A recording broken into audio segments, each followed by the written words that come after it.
उदाहरण है, पर्यधना उदाहरण है। देखिए अगर हम साथियों यहाँ पर देखें तो यहाँ पर क्या कहता है, पर्यधना कहता है ना। यहाँ पर अगर गौर से देखें तो या के ऊपर क्या लगा हुआ है, आधा रा लगा हुआ है। क्या लगा है, आधा रा लगा है। अब देखिए प य र य न, ठीक है। तो साथियों यहाँ पर आपको ये पता होना चाहिए कि ये या के बाद आधा धा है, ठीक है। क्या है, आधा ध्या है। तो यहाँ पर जो या है वो किस में बदल जाएगा, ई में बदल जाएगा। तो क्या हो जाएगा, पर्यधि हो जाएगा। क्या हो जाएगा, देखिए यहाँ पर भी दो पार्ट में बटेगा। कैसे कैसे बटेगा, यहाँ पर साथियों परि हो जाएगा, धन अधि हो जाएगा, अधि हो जाएगा, धन अयन हो जाएगा, धन अयन हो जाएगा। तो परि धन अधि धन अयन हो जाएगा, ठीक है।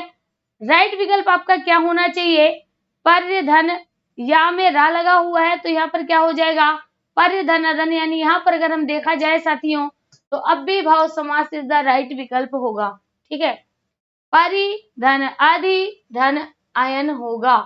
अब इस ये जो लिखा हुआ है पर्यधनम में, इसमें साथियों कुछ हमें त्रुटि सी नजर आ रही है। तो चलिए आगे बात करते हैं। अगला प्रश्न कहता है अनुरूपम में समास है। क्या कहता है, अनुरूपम में, अनुरूपम।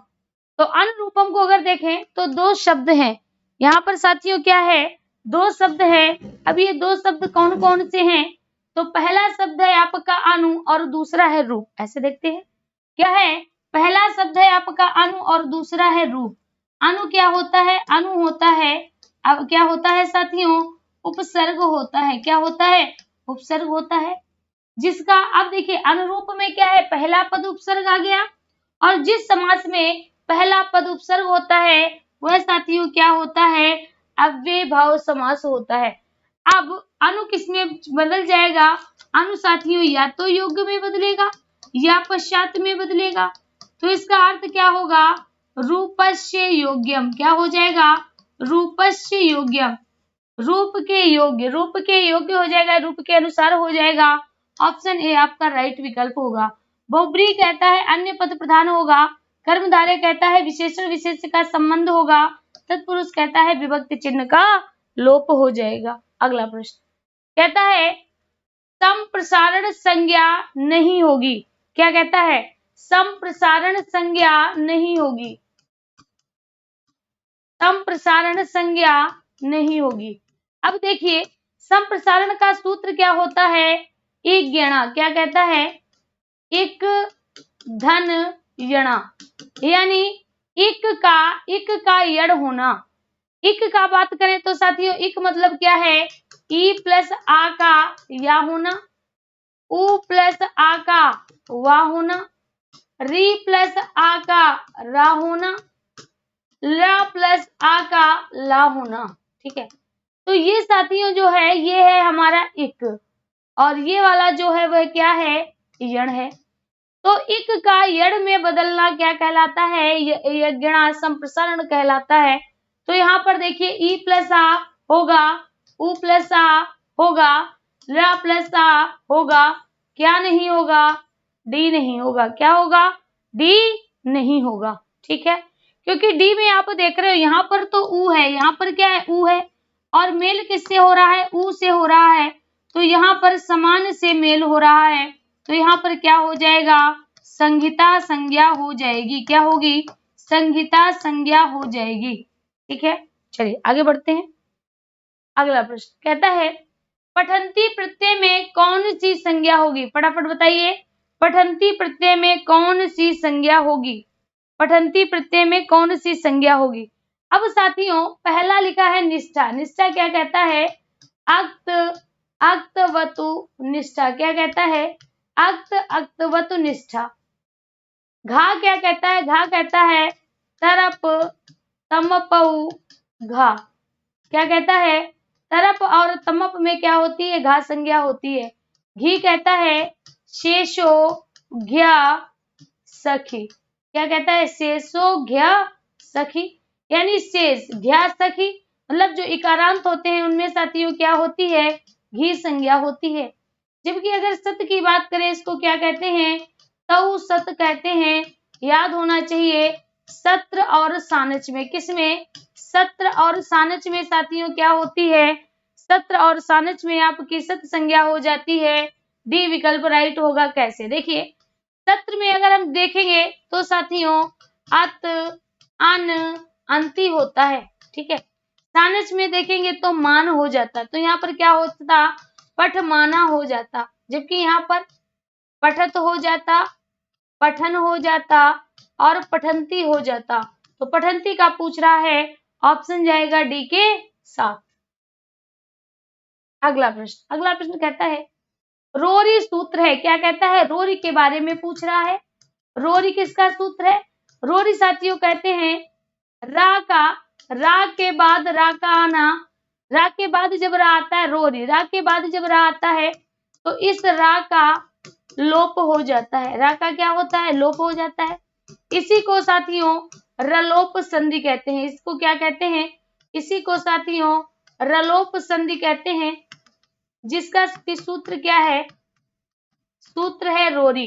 तो यहाँ पर राइट विकल्प आपका क्या जाएगा, विसर्ग चला जाएगा। क्या जाएगा, विसर्ग चला जाएगा। विसर्ग का वे कौन सी संधि आती है, सत तो आती है, उत तो आती है, रुत तो आती है, रोरी आती है, ठीक है, याद रखिएगा। चलिए आगे बढ़ते हैं। अगला प्रश्न कहता है आ या आ के बाद, किसके बाद, आया हो या आया हो, उसके बाद ई आने पर, उ आने पर, री आने पर, ला आने पर, यानी अगर इसका मेल आ का मेल ई से हो तो ए हो जाएगा, आ का मेल उ से हो तो ओ हो जाएगा, आ का मेल री से हो तो अर हो जाएगा, आ का मेल ला से हो तो अल हो जाएगा। ये किसमें हो जाता है साथियों, गुण संधि में होता है। किसमें होता है, गुण संधि में होता है। किसमें होता है, गुण संधि में होता है, जिसका सूत्र क्या होता है, सूत्र होता है साथियों आद गुणा। क्या होता है, सूत्र हो जाता है आद गुणा। क्या होता है, आद गुणा होता है। तो राइट विकल्प हमारा क्या जाएगा, राइट विकल्प साथियों चला जाएगा बी। क्या चला जाएगा, बी चला जाएगा, ठीक है। चलिए आगे बढ़ते हैं, अगला प्रश्न देखते हैं। अगला प्रश्न कहता है विपत काल का संधि विच्छेद है। क्या कहता है, विपत काल। अब देखिएगा इसमें एक शब्द क्या आया, काल आ गया। अब यहाँ पर आप क्या देख रहे हो, यहाँ पर आपको विपत लग रहा होगा। सूत्र क्या कहता है, अगर झल के बाद खर आए। अब यहाँ पर देखिए क्या है, पहला वर्ण है तो क्या होगा, खर में आएगा, क्योंकि खर में पहला दूसरा और शाखा सा आता है, तो पहला वर्ण आया यानी खर आया। झल की अगर हम बात करें, झल में क्या आता है, चौथा आता है, तीसरा आता है, दूसरा और पहला आता है। तो यहाँ पर आप देख रहे हो क्या है, विपद। विपद ना होके क्या होगा, तीसरा आएगा विपद। विपद मतलब होता है संकट। क्या होता है, संकट होता है। तो विपद प्लस काल, विपद प्लस काल यानी जल में जब खर आता है तो साथियों चर में बदल जाता है।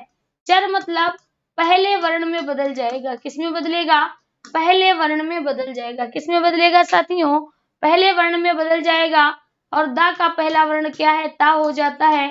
तो साथियों क्या हो जाएगा, विपत काल हो जाएगा। क्या होगा, विपत काल होगा। अगर पूछा जाए कौन सी संधि है तो क्या कहोगे, चर्त संधि है। क्या है, चर्त संधि है।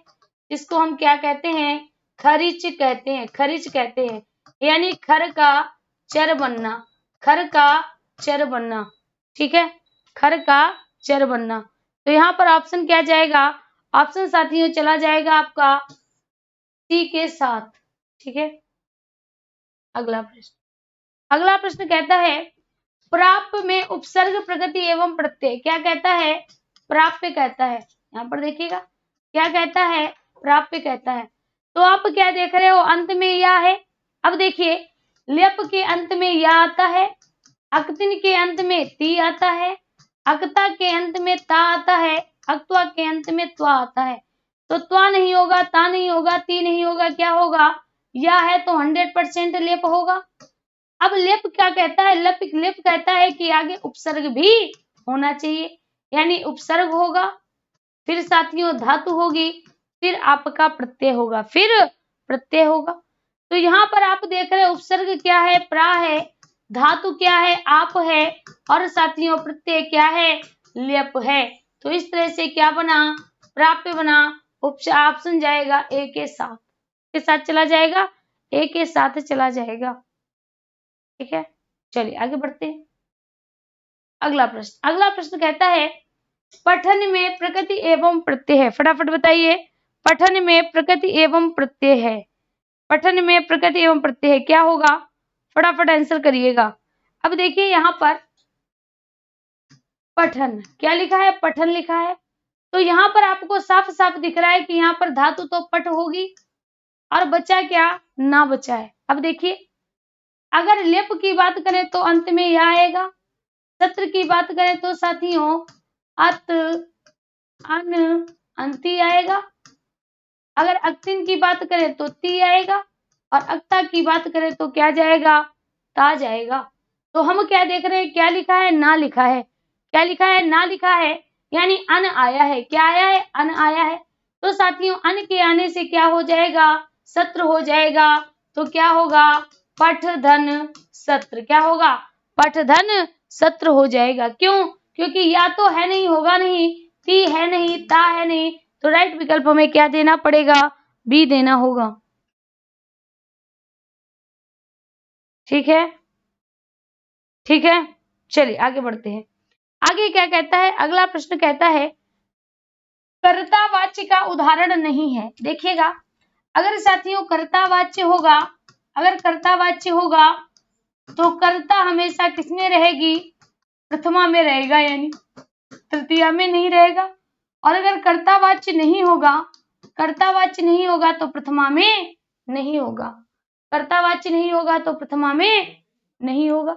ठीक है, अब यहाँ पर देखिए क्या लिखा है, त्वम यानी प्रथमा में आया है, अहम प्रथमा में आया है, शिक्षिका प्रथमा में आया है। कौन नहीं आया, तेन नहीं आया। तेन किसमें है, तृतीया में आया है। तेन किसमें है, तृतीया में आया है। सा तौते तम तौतान तेन, यानी तेन की बात करें साथियों तो सा का तृतीया होता है। किसका होता है, सा का तृतीया होता है। तो यही है साथियों जो कर्ता में नहीं है, किसमें है, कर्मवाच्य में है। ये कर्तावाच्य में ना होकर कर्मवाच्य में है। ठीक है,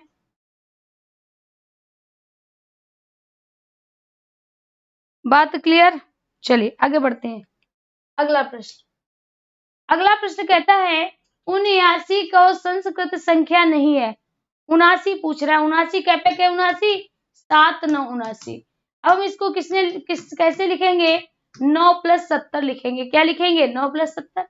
9 को क्या कहते हैं, नव कहते हैं, और 70 को क्या कहते हैं, सप्तति कहते हैं। क्या कहते हैं, सप्तति कहते हैं। तो इसको हम ये भी तो कह सकते हैं कि 80 में एक कम, कह सकते हैं कि नहीं, क्या कह सकते हैं, 80 में एक कम। क्या कहेंगे, 80 में एक कम।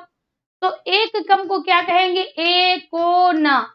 एकोन का मतलब है एक नहीं, एकोन का मतलब एक नहीं, सप्तति मतलब 70, एक नहीं, एक नहीं, अशीति 80।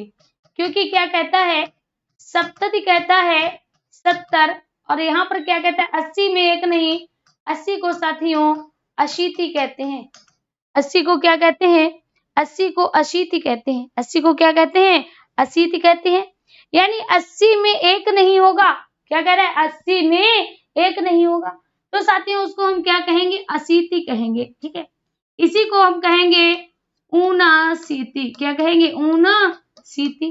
ऊनाशीति का मतलब ऊन, एक नहीं, अशीति 80 में। अब देखिएगा एकोन सप्तति, एकोन सप्तति मतलब है एक नहीं, एक नहीं 70। तो साथियों इसका आंसर तो हो जाएगा 69। ऊन अशीति, ऊन मतलब एक नहीं, अशीति मतलब 80, 79 हो जाएगा। एको ना एक नहीं, कितने में, अशीति यानी 80 में, तो क्या होगा 79 हो जाएगा। नव सप्तति, नव सप्तति का क्या होगा, 79 हो जाएगा। कह रहा है कौन नहीं होगा, तो साथियों डी ऑप्शन नहीं होगा, डी ऑप्शन नहीं होगा। ठीक है, चलिए अगला प्रश्न देखते हैं। अगला प्रश्न क्या कहता है, अगला प्रश्न कहता है संस्कृत में उपसर्गों की संख्या है। क्या पूछ रहा है? संस्कृत में उपसर्ग, संस्कृत में उपसर्ग कितने हैं? तो साथियों जैसे पूछा जाए संस्कृत में उपसर्ग कितने हैं, आप क्या कहोगे? 22 उपसर्ग हैं। अगर पूछा जाए सूत्र क्या है तो क्या कहोगे? उपसर्गा क्रिया योगे। क्या सूत्र है? उपसर्गा क्रिया योगे। क्या सूत्र है? उपसर्गा क्रिया योगे। तो राइट विकल्प आपका क्या जाना है? आपका राइट विकल्प जाएगा डी 22। ठीक है,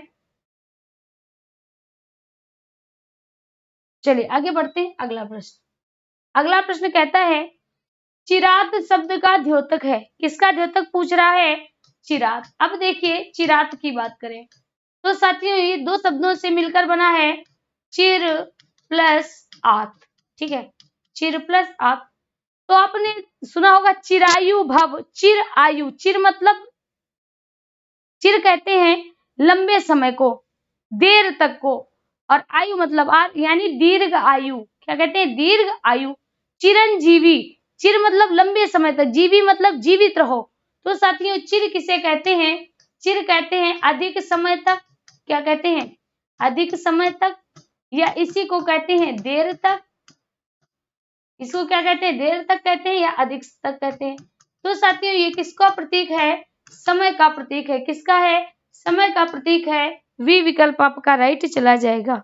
वी विकल्प आपका राइट चला जाएगा। अरे भैया हमने चिरायु बताया था, चिरायु बताया था।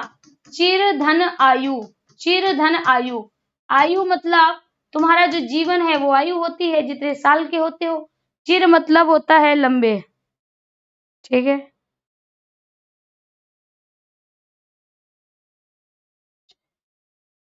चलिए आगे बढ़ते हैं। अगला प्रश्न कहता है अड़ प्रत्याहार में वर्ण आते हैं। अब कह रहा है अड़ प्रत्याहार। क्या कह रहा है? अड़ प्रत्याहार की बात कर रहा है। तो देखिएगा अड़ प्रत्याहार में आ ई उ उड़, आ ई उ आएगा। आपका विकल्प जाएगा बी। पूछे जाए कितने वर्ण हैं तो कह देना 3 है। कितने हैं? 3 है। ठीक है, दूसरा एक और प्रत्याहार होता है, कौन सा? देखिएगा आई उड़, री लक, ए ओंग, आय औच, है वरट, है वरट, लड़। ठीक है, इसमें भी अड़ आएगा, यहां से लेकर यहां तक ये भी अड़ होगा। इसमें क्या आएगा? सभी स्वर आएंगे और साथियों आपके या व र ला आएंगे, यानी अंतहस्त आएंगे, अंतहस्त आएंगे प्लस हा आएगा। ठीक है, तो चीजें याद रखिए। इसमें कितने? 9 स्वर हैं, 4 अंतहस्त हैं, 1 हा। तो 4 1 5 9 5 14 इसमें हो जाएंगे। ठीक है, तो चीजें याद रखिएगा। अगर ऑप्शन में ये नहीं दिया होगा तो दूसरा दिया होगा। ठीक है, अगला कहता है निश्चय चिन्ह सहिता स्वरा भवति। निश्चय मतलब नीचे, चिन्ह मतलब चिन्ह, सहिता मतलब सहित, स्वर भवति नीचे चिन्ह सहित स्वर होता है। तो साथियों अगर हम बात करें स्वर की तो स्वरों को 3 तरह से बताया गया है। कौन सा? एक तो होता है अनुदात। अनुदात में याद रखना कोई स्वर नहीं। क्या कहोगे? कोई स्वर नहीं होगा। सॉरी, पहला कहता है उदात्त। क्या कहता है? अरे भाई, पहला कहता है उदात्त। क्या कहता है? उदात्त। उदात्त में साथियों क्या होता है? कोई स्वर नहीं होता है। क्या कहता है? कोई स्वर नहीं होता है। ये क्या? उदात्त में साथियों कोई चिन्ह नहीं होता है, कोई चिन्ह नहीं होता है। ठीक है, उदात्त में, उदात्त में फिर आता है अनुदात्त। क्या होता है? अनुदात्त होता है। अनुदात्त में साथियों नीचे चिन्ह आता है, नीचे चिन्ह आता है। और कैसा आता है? इस तरह से पड़ी पाई होता है। क्या होता है? पड़ी पाई होता है, पड़ी पाई होता है। अगला आ जाओ तीसरा, जिसको कहते हैं स्वरित। क्या कहते हैं? स्वरित कहते हैं। इसमें साथियों ऊपर चिन्ह होता है। क्या होता है? ऊपर चिन्ह होता है। और कैसा चिन्ह होता है? खड़ी पाई होता है। क्या होता है? खड़ी पाई होता है। इस तरह से बात समझ में आ गई? तो कहता है उच्च निश्चय चिन्ह सहिता। तो नीचे चिन्ह किसमें होते हैं? अनुदात्त में होते हैं। बी विकल्प आपका राइट जाएगा। अगला प्रश्न फटाफट कमेंट करिएगा। कहता है रामा गुरुवे पुस्तकम ददाति। रामा गुरुवे पुस्तकम ददाति। तो यहाँ पर कहता है रामा मतलब राम, रामा मतलब राम, गुरुवे मतलब गुरु को, गुरुवे मतलब गुरु को, पुस्तकम मतलब पुस्तक, ददाति मतलब देता है, ददाति मतलब देता है। तो यहाँ पर आप क्या कह देख रहे हो, देने के योग की बात की जा रही है। किसकी बात की जा रही है साथियों? देने की बात की जा रही है। तो देने के योग में क्या होता है? देने के योग में साथियों चतुर्थी विभक्ति होती है, सूत्र होता है यमभिप्रैति संप्रदानम। संप्रदानम क्या होता है? यमभिप्रैति संप्रदानम। आगे लिख लो कर्मणा, कर्मणा यमभिप्रैति संप्रदानम। जिसको दान दे दिया जाता है ना, उसमें साथियों क्या होती है? दान देने के योग में हमेशा चतुर्थी विभक्ति का प्रयोग किया जाता है। संप्रदान की बात की जा रही ना, संप्रदान में कौन सी विभक्ति होती है? चतुर्थी विभक्ति होती है। तो डी विकल्प आपका राइट जाएगा। याद रखिएगा, अगर कभी भी किसी को कोई वस्तु दान में दी जा रही है तो उसमें सदैव चतुर्थी विभक्ति होगी, और जिसको दान दिया जा रहा है उसी में चतुर्थी विभक्ति होगी। ठीक है, संप्रदान। बहुत बढ़िया, ये बात आपको समझ आ गई। चलिए आगे देखते हैं अगला प्रश्न। अगला प्रश्न कहता है देवदत्ताय रोचते मोदकम। अब यहाँ पर देखिए पहला लिखा है कर्मणा यमभिप्रैति संप्रदानम। पहले हम देखते हैं क्या लिखा है। देवदत्ताय, देवदत्ताय मतलब देवदत्त को, रोचते मतलब रुचिकर है, क्या? मोदकम, मोदकम मतलब लड्डू। तो लड्डू किसको रुचिकर है? देवदत्त को है। रोचते मतलब कहते हैं रुचिकर या प्रिय। क्या कहते हैं? रुचिकर या प्रिय। तो आपको एक सूत्र पता होना चाहिए, क्या कहता है? रुच्यर्थानाम, रुच्यर्थानाम प्रियमाणा। रुच्यर्थानाम प्रियमाणा कहने का अर्थ है रुचि के अर्थ में, रुचि के अर्थ में और प्रिय के अर्थ में। रुचि या प्रिय के अर्थ में साथियों कौन सी विभक्ति होती है? चतुर्थी विभक्ति होती है। सूत्र क्या होता है? रुचि अर्थानाम प्रियमाणा। तो पहला कहता है कर्मणा यमभिप्रैति संप्रदानम, जिसको दान दिया जाए, दान देने के योग में कौन सी होती है? चतुर्थी विभक्ति होती है। रुचि अर्थानाम प्रियमाणा, रुचि के अर्थ में साथियों क्या होती है? चतुर्थी विभक्ति होती है। क्रोध द्रोह ईर्ष्या असूया, इसके अर्थ में भी चतुर्थी विभक्ति होती है। चतुर्थी संप्रदान है। तो यहाँ पर राइट विकल्प आपका क्या जाना है? बी चला जाएगा। क्या जाएगा? बी चला जाएगा। ठीक है, चलिए आगे देखते हैं अगला प्रश्न। अगला प्रश्न कहता है अल्पा का विलोम होगा। अब देखिए उल्टा पूछ रहा है। अल्पा का क्या पूछ रहा है?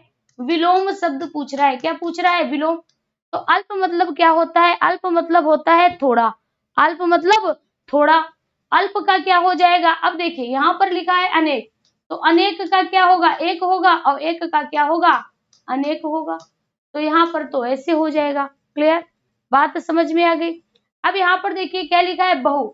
बहु का क्या होगा?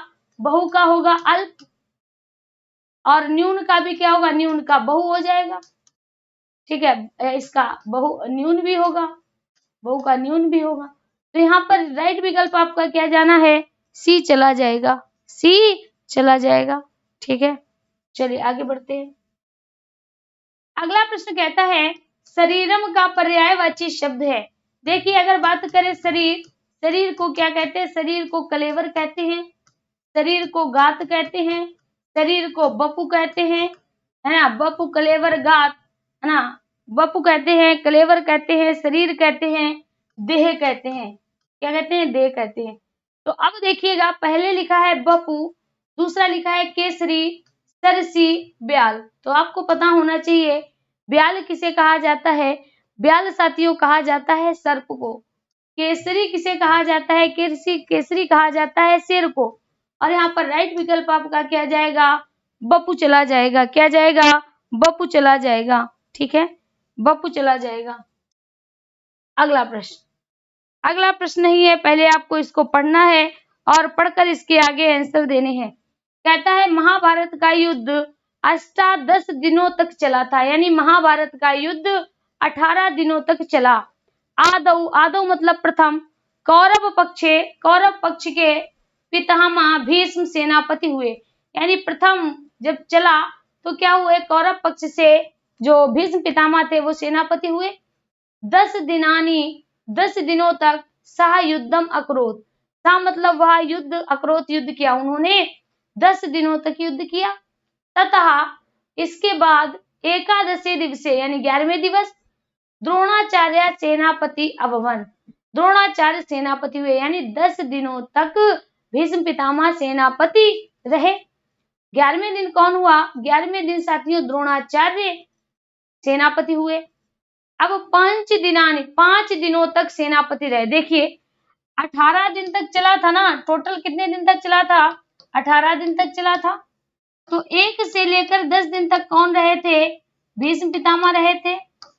ठीक है साथियों, 11वें दिन से लेकर और 5 दिन यानी 15 दिन तक कौन रहा था, तो ये रहे थे द्रोणाचार्य। कौन रहे थे, द्रोणाचार्य रहे थे। 15 दिन आपके निपट गए।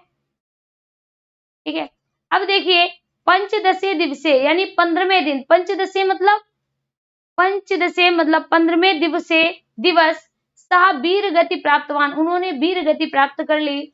तदंतरम इसके बाद कर्ण दिन द्वय पर्यंतम, 2 दिन तक, दिन द्वय पर्यंतम मतलब 2 दिन तक सेनापति अवध, सेनापति रहा। तस्मिन वीर गति प्राप्ते अर्ध दिन, और फिर वीर गति को प्राप्त कर आधे दिन तक शल्य मातुला उनके जो मामा थे उन्होंने युद्ध किया। और शेष आधे दिवस तक भीम दुर्योधन गदा युद्धम अकरोत, और शेष जो आधा दिन रहा था उसमें दुर्योधन और भीम का गदा युद्ध हुआ था। चलिए तो आगे बढ़ते हैं।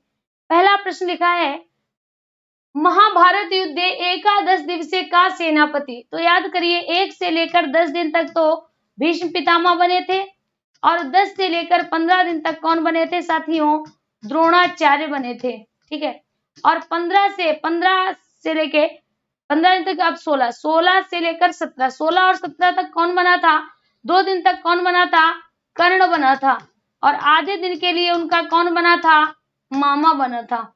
ठीक है, तो यहाँ पर है महाभारत युद्ध एकादश दिवसीय यानी 11वें दिन की बात की जा रही है। 11वें दिन कौन बना था, तो द्रोणाचार्य बने थे। कौन बने थे, द्रोणाचार्य बने थे। बहुत बढ़िया, आगे देखिएगा। आगे कहता है द्रोणाचार्य कति दिनानि सैन्यापत्यम अकरोत, जो द्रोणाचार्य थे वो कितने दिनों के लिए सेनापति बने थे। तो साथियों 1 से लेकर 10 दिन तक कौन बने थे, भीष्म पितामह बने थे। 11 से लेकर 15 यानी 5 दिन तक कौन बने थे, द्रोणाचार्य बने थे। कौन बने थे, द्रोणाचार्य बने थे। तो यहाँ पर क्या हो जाएगा, यहाँ पर जाएगा बी। 2 दिन तक कौन बना था, कर्ण बने थे। ठीक है, चलिए आगे बढ़ते हैं। अगला प्रश्न, अगले प्रश्न का आंसर करिए फटाफट, आंसर करिए फटाफट। क्या कहता है, कौरव पक्षे प्रथमम का सेनापति अभवत, कौरव पक्ष का प्रथम सेनापति का कौन हुआ था, कौरव पक्ष का प्रथम सेनापति कौन हुआ था। तो 18 दिन तक युद्ध चला था ना, पहले दिन कौन सेनापति बना था, भीष्म पितामह बने थे 1 से लेकर और 10 दिन तक। तो राइट विकल्प जाएगा सी, राइट विकल्प क्या जाएगा, सी जाएगा। द्रोणाचार्य वालों क्यों गलत कर रहे हो, कि मतलब ऐसे अंधा तुक्की मार रहे हो जाएगा सही तो हो जाएगा, नहीं हो जाएगा तो कोई बात नहीं, है ना। चलिए आगे देखिएगा। यहाँ पर क्या कहता है, अगला प्रश्न कहता है द्रोणाचार्य अनंतरम का सेनापति अभवत। ध्यान से देखिए, द्रोणाचार्य के अनंतरम मतलब बाद में, द्रोणाचार्य के बाद में कहा कौन सेनापति हुआ। तो याद रखिएगा साथियों, द्रोणाचार्य के बाद कौन सेनापति बना था, तो 2 दिन के लिए कर्ण बने थे। पहले कौन बने थे, भीष्म बने थे 1 से 10 दिन के लिए। फिर साथियों इसके बाद बने थे द्रोणाचार्य 11 से लेकर और 15 दिन के लिए। फिर कर्ण बने थे 16 से 17 यानी 2 दिन के लिए। ठीक है, तो यहाँ पर राइट विकल्प आपका क्या जाएगा, कर्ण जाएगा। क्या जाएगा, कर्ण जाएगा। अगला प्रश्न कहता है अस्मिन् अनुच्छेदे प्राप्तवान इति पदे प्रत्यय अस्ति। आपको बताना है अस्मिन् अनुच्छेदे प्राप्तवान इति पदे प्रत्यय, प्राप्तवान में प्रत्यय को बताना है। किसमें प्रत्यय पूछा गया है? प्राप्तवान में पूछा गया है। तो साथियों शब्द क्या है? प्राप्त है और प्रत्यय कौन सा है? वान है। क्या है? वान है। अब देखिएगा सत्र में क्या जुड़ता है? सत्र में जुड़ता है अत अन अंति। क्या जुड़ता है? अत अन अंति जुड़ता है। सानच में क्या जुड़ता है? मान जुड़ता है। अक्ता में क्या जुड़ता है? ता ता तम जुड़ता है। अक्तवतु में क्या जुड़ता है? बानवतीवत और मानमतीवत। मान अक्तवतु में बानवतीवत। तो यहाँ पर राइट विकल्प आपका क्या जाना है? सी चला जाएगा। क्या जाएगा? सी चला जाएगा। अगला प्रश्न कहता है समीकरा का अर्थ क्या है? पूछ रहा है समीकरा, समीकरा का अर्थ क्या है? फटाफट बताइए समीकरा का अर्थ क्या होगा? तो ये चीजें हमने आपको पढ़ाई हैं। जैसे ही प्रश्न आया समीकरा, क्या आया? समीकरा। अब देखिए पेटिका को क्या कहते हैं? पेटिका को कहा जाता है पेटी कहा जाता है। फर्नीचरा को क्या कहा जाता है? फर्नीचरा को कहा जाता है कास्टियम। क्या कहा जाता है? कास्टियम कहा जाता है। प्याला को क्या कहा जाता है? चस्का कहा जाता है। साथियों प्रेस को क्या कहा जाता है? समीकरा कहा जाता है। क्या कहा जाता है? समीकरा कहा जाता है। समीकरा का अर्थ क्या होता है? प्रेस होता है। क्या होता है? प्रेस होता है। आगे देखिएगा कहता है हिमीकरा का शाब्दिक अर्थ है। अब हिमी, हिमी किसे कहते हैं? हिमी कहते हैं साथियों, हिमी हिम से बना है और हिम का अर्थ होता है बर्फ। अब यहाँ पर लिखा है करा, करा का अर्थ होता है करने वाला। करा का क्या अर्थ होता है? करने वाला। यानी हिम को करने वाला कौन है? हिम को करने वाला कौन है? पहला है प्याला तो उसको चस्का कहते हैं। दूसरा है प्रेस तो उसको समीकरा कहते हैं। तीसरा है साथियों फर्नीचर तो उसको कास्टियम कहते हैं। साथियों फ्रिज, फ्रिज को क्या कहेंगे? फ्रिज को हम कहते हैं हिमीकरा, यानी बर्फ में बदलती है। फ्रिज क्या करती है? बर्फ में बदल देती है, पानी को बर्फ में बदलने का कार्य करती है। तो साथियों उसको हम क्या कहते हैं? उसको क्या कहा जाता है? फटाफट बताइए। बिल्कुल सही, राइट विकल्प हमारा जाएगा हिमीकरा। अगला प्रश्न कहता है संध्याक्षर होता है। अब यहाँ पर जब आप उसको देखोगे ना संध्याक्षर, ठीक है, जब आप अलग अलग करोगे तो या ई प्लस आ में बदलेगा। तो एक तरफ तो हो जाएगा अक्षर और दूसरी तरफ क्या हो जाएगा? संधि हो जाएगा। यानी आपको ऐसे अक्षर बताने हैं जिनमें संधि हुई हो। क्या हुई हो? संधि हुई हो। तो इनमें कोई संधि नहीं हुई। इनमें साथियों इन दो में संधि हुई है लेकिन इनमें नहीं हुई। इनमें भी कोई संधि नहीं हुई। अब आइए यहाँ पर चार वर्ण लिखे हैं ए, तो आप क्या कहोगे? आ प्लस ई। अगर कहा जाए ए तो आप क्या कहोगे? आ प्लस ए। अगर आपसे कहा जाए ओ तो आप क्या कहोगे? आ प्लस उ। अगर आपसे कहा जाए ओ तो आप क्या कहोगे? आ प्लस ओ। तो आप क्या देख रहे हैं? ये जो चार वर्ण है वो कैसे हैं? संध्याक्षर हैं। सी विकल्प आपका राइट होगा। सी विकल्प राइट हो जाएगा। चलिए बहुत बढ़िया।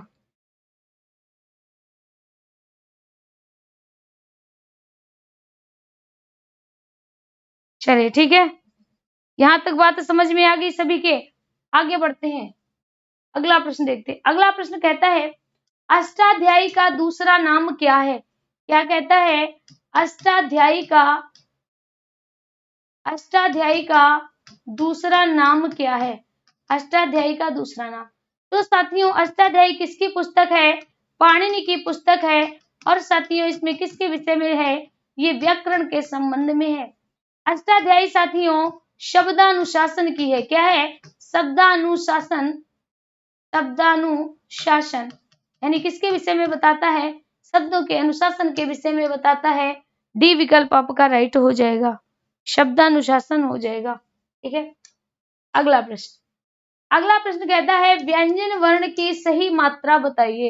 यानी कह रहा है कि जो व्यंजन होता है, व्यंजन में कति मात्रा, यानी कति मतलब कितनी, मात्रा मतलब मात्राएं, यानी जो व्यंजन वर्ण होते हैं उनमें कितनी मात्राएं होती हैं। जैसे ही ये बात कही गई हमें तुरंत याद आया क्या, कि जब हमने स्वर पढ़े थे, स्वर 3 तरह के थे। एक तो हमारा ह्रस्व स्वर था, दूसरा हमारा साथियों दीर्घ स्वर था, तीसरा हमारा प्लुत स्वर था। ह्रस्व स्वर को बोलने में 1 मात्रा का समय लगता था, यानी ह्रस्व की 1 मात्रा कही गई। साथियों दीर्घ वर्ण को बोलने में थोड़ा समय ज्यादा लगता था, इसकी 2 मात्राएं कही गई। और प्लुत को बोलने में 3 मात्रा का समय लगता था, यानी ह्रस्व स्वर से 2 गुना समय दीर्घ में लगता है, ह्रस्व स्वर से 3 गुना समय प्लुत में लगता है। इसीलिए प्लुत की 3 मात्राएं मानी जाती हैं। प्लुत की कितनी मानी जाती हैं? 3 मात्राएं मानी जाती हैं। लेकिन अगर व्यंजन की बात करें तो हम सभी कहते हैं कि व्यंजन कैसे बोले जाते हैं? स्वर की सहायता से बोले जाते हैं। कैसे बोले जाते हैं? स्वर की सहायता से बोले जाते हैं। व्यंजन कैसे होते हैं? आधे वर्ण होते हैं। कैसे होते हैं?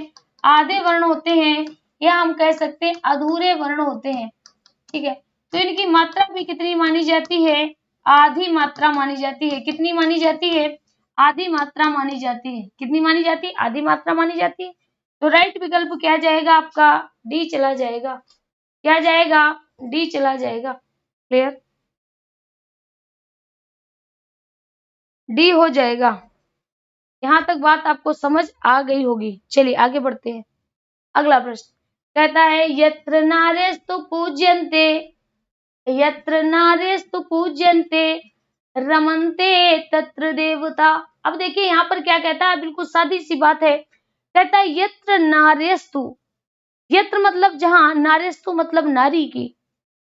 यत्र नारेस्तु जहां पर नारी की पूज्यन्ते पूजी जाती है, ऐसा माना जाता है कि जहां पर नारी पूजी जाती है या जहां पर नारी की पूजा की जाती है, रमन्ते तत्र देवता। रमन्ते मतलब रम जाते हैं। रमन्ते का अर्थ क्या होगा? रम जाते हैं। तत्र मतलब वहां, देवता का अर्थ होगा देवता, कि वहां देवताओं का निवास हो जाता है।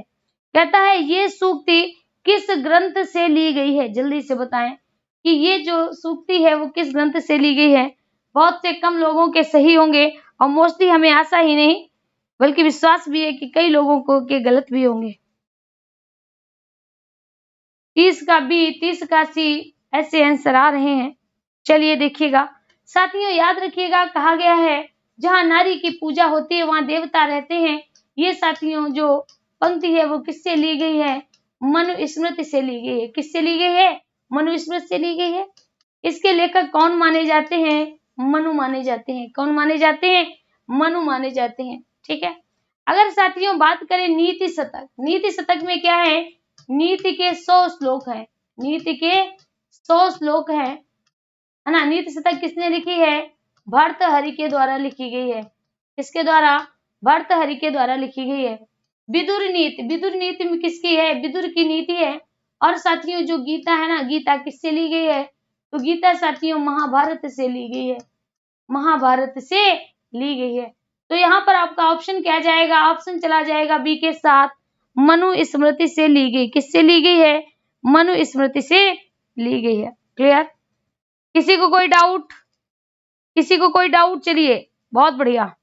यहाँ पर हम क्या करते हैं, आपका थोड़ा क्विक रिवीजन करा देते हैं। देखिए यत्र नारेस्तु पूज्यन्ते किससे लिया गया है? मनुस्मृति से लिया गया है। अगला, व्यंजन वर्ण की सही मात्रा कितनी होती है? आधी होती है।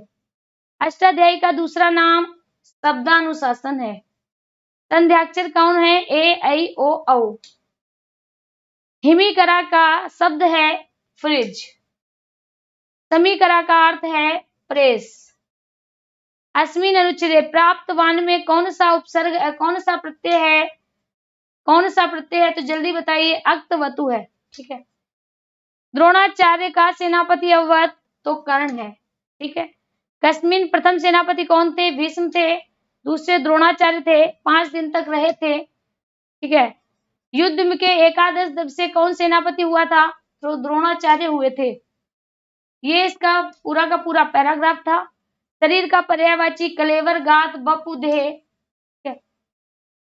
यहाँ पर है अल्प का विलोम क्या होता है? बहु होता है। देवदत्ता है रोचते मोदकाम, रोचर्था नाम प्रेमाणा जाएगा। रमा गुरुवे पुस्तकम ददाती, चतुर्थी जाएगी। चिन्ह, नीचे चिन्ह किसके होता है? तो अनुदात्त के नीचे चिन्ह होता है। अण प्रत्याहार में वर्ण आते हैं आ, ई, उ, 3 वर्ण आते हैं। ठीक है। चिरात का अर्थ होता है चिर, चिर मतलब देर तक या लंबे समय तक। संस्कृत में उपसर्ग की संख्या कितनी है? 22 है। 79 को संस्कृत में क्या कहेंगे? 79। 79 कहेंगे, 79 कहेंगे, नवसप्तति कहेंगे। क्या नहीं कहेंगे? एकोन सप्तति कहेंगे। कर्तवाच्य का उदाहरण है तेन ग्रंथा पठ्यते। पठन में प्रकृति और पठ्य प्रत्यय, पठ और सत्र। प्राप्त में प्रत्यय, प्राधन आपधन लेप। विपद काला में संधि क्या होगा? विपद धन काल होगा, चर तो संधि हो जाएगी। आ और आ के बाद ई उ री लाने पर गुण संधि होगी। ए आई ए ओ अर अल आएगा। रोरी सूत्र क्या है? विसर्ग का है, रलोप संधि होता है, र का लोप हो जाता है। पठंती प्रत्यय में कौन सा प्रत्यय होगा? सत होगा। जिसकी संज्ञा होती है तव सत होता है, सत्र और सनच 2 होते हैं, तो सत्र से हो जाएगा पठंती। संप्रसारण संज्ञा नहीं होगी, गुरु धन उपदेश में नहीं होगी। अगला है अनुरूपम में समास होगा, अव्ययभाव होगा। पर्यध्ययना उदाहरण किसका है? तो साथियों किसका हो जाएगा? अव्ययभाव का हो जाएगा। तो साथियों ये थे जो हमने आज आपको क्वेश्चन करवाए थे। आई होप आपको पसंद आए होंगे। चलिए मिलते हैं आपसे ठीक 2 बजे। कितने बजे मिलेंगे साथियों? हम आपसे मिलते हैं ठीक 2 बजे बेहतर सामान्य ज्ञान को लेकर, सामान्य ज्ञान को लेकर, जिसमें हम आपको सारे सब्जेक्ट के लगभग 50 क्वेश्चन कराएंगे। तो आज के लिए इतना ही। धन्यवाद।